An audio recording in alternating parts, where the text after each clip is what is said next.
Hello, and welcome to TLC time. This one is all about gratitude. We are grateful that you're listening to this video, that you go to the website and download resources, that you read articles and respond, whether it's LinkedIn or Instagram. We're grateful for you. The Thriving Leader Collaborative wouldn't exist without leaders or individuals that are interested in leading themselves and others at a higher level from their heart, having tapped into their inner wisdom, their inner knowing. That's what we're here to help you with. We're grateful for all the participation over this past year. And that said, want to remind you of some ways in which you can be grateful. You can be grateful on a daily basis, whether that's grateful for the appreciation of your own efforts.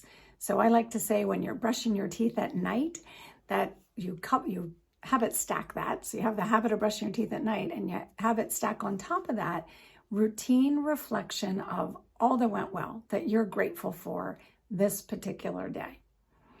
Grateful for meals. Every time a meal happens, some of us are better than others than being overtly grateful or even quietly grateful for the nourishment of the meal. Hopefully, you have built in some sort of practice this past year of meditation or mindfulness practice, breath work, any way that you are quieting yourself and going inward for a few moments. And I hope at that time that you tease out some of the things that you're grateful for. Perhaps that leads you to journaling.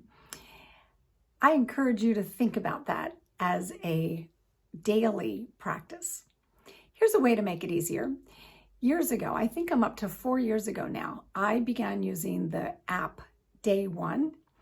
And initially, the use of the app for me was all about every day stating one thing in the app that I was grateful for. Now it ends up on the free version, you can also have one picture per day, not a video, but a picture.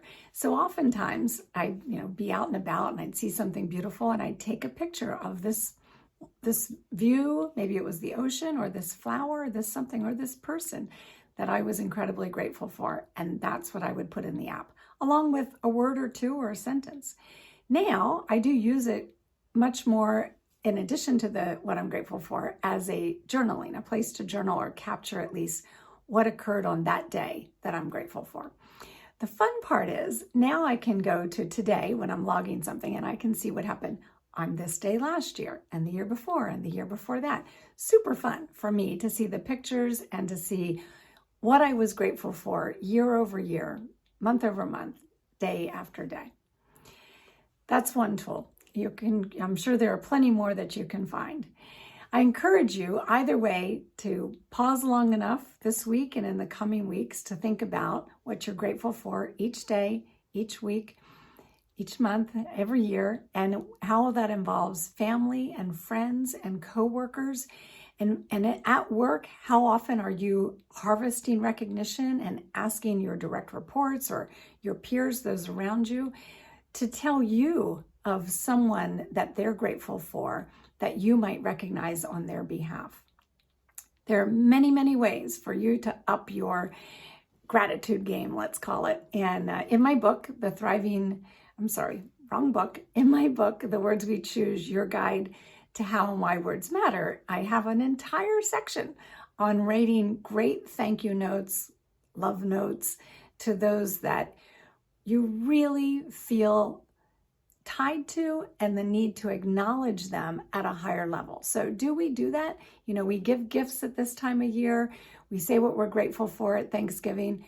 Do we routinely write that handwritten note and call out to that person how deeply grateful you are? It makes a huge difference. So again, we're grateful for you. Thanks for tuning in, and we hope that you have a safe and fulfilling holiday season.